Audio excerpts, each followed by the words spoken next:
in polite society, it has been taught to most of you that it is inappropriate to talk about religion, and it is inappropriate to talk about politics. But these are things that at times must be talked about if you are to live to your standards as they are taught to you by your clergymen.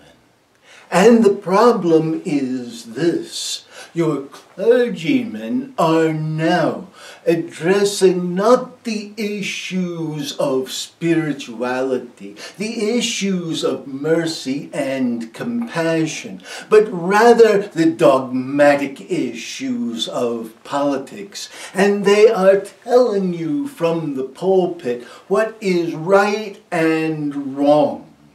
But as they do this, they are misleading you and taking you into areas that are just totally inappropriate for the sake of the blinders that they wear.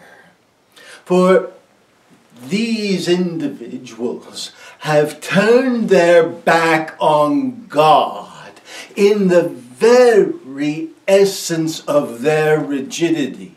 For they take up one issue that they believe God commands, and then they ignore all of the other teachings of the divine in order to reinforce that issue.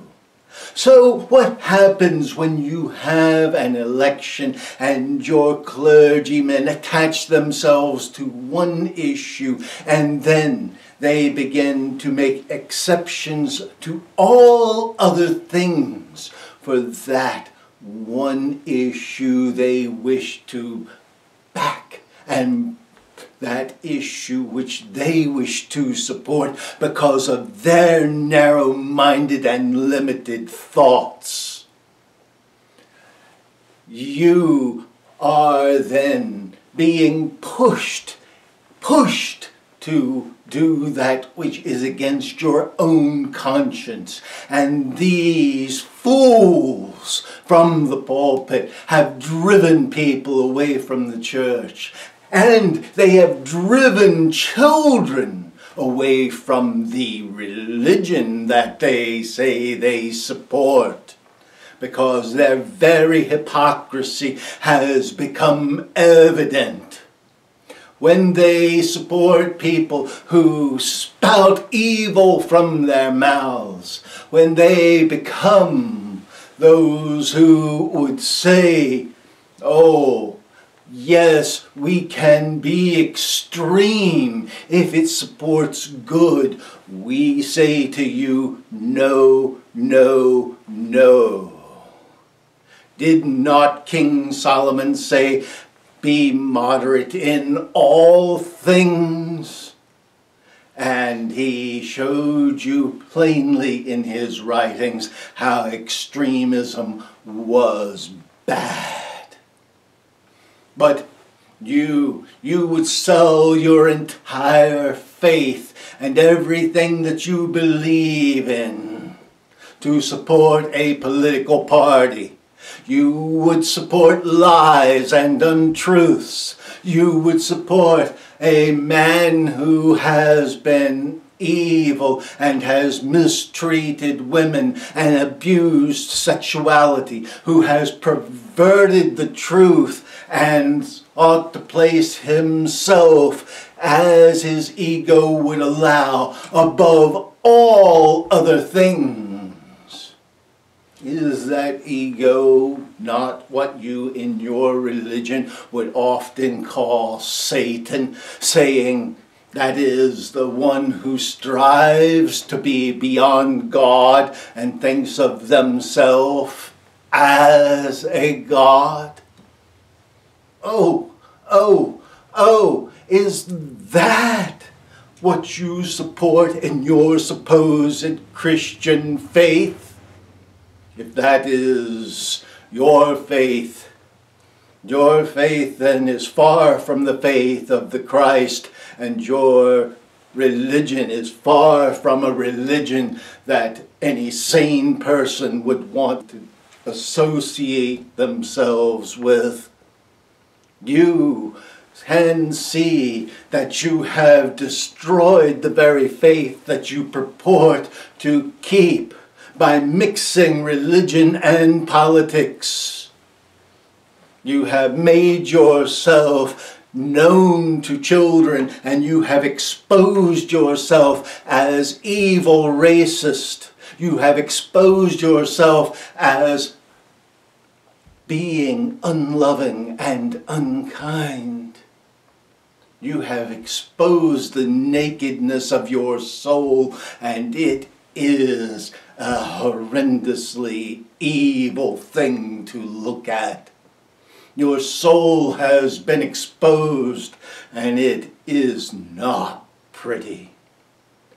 For the soul of the evangelical Christian church is the soul of the Republican Party. And the two are what? They are grasping at the past and failing to move to the future. They're holding on to the things that the God that they proclaim has, in their teachings, said, these things are abominable. They hold on to that which they believe is abominable. They hold on to people who are evil, who lie. Lying is one of the most base and corrupt evils. And yet this is the evil the church is supporting.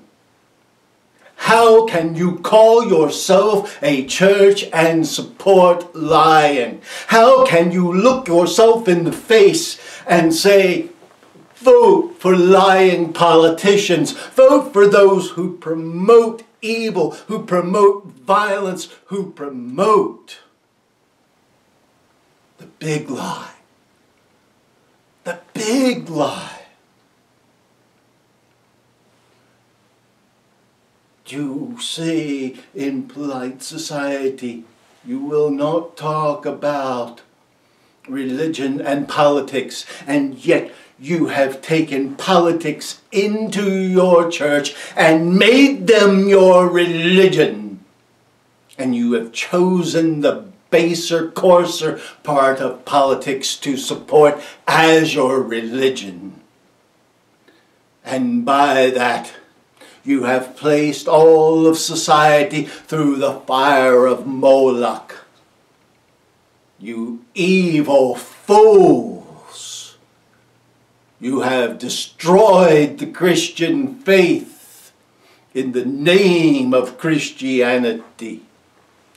And you have fulfilled the prophecies of Jesus when he said that people would do evil and call it good, and that father would turn against son, and mother against daughter, and brother against sister. Oh, that is the time you live in, because you have made it such a time. It is the change of an age, the change of an era. And you may now look forward and move forward. But we tell you this, and we tell you this now. Jesus Christ of Nazareth taught love, and you have no love or compassion in your hearts. You have only judgment and fear, and that has led to homophobia, racism, and just out and out cruelty. And for the sake of saying that you are pro-life, you have been willing to be as anti-life as is possible. Warmongering, killing, not willing to feed the hungry, and unwilling to to share with the poverty-stricken throughout the world, costing life after life through your greed and your vanity. While claiming to be pro-life, you have been promoting death in every way except making sure that the people you're going to kill have to be born first. You are evil. Your churches are evil. What you promote is evil, and there is no place for you in the sight of God.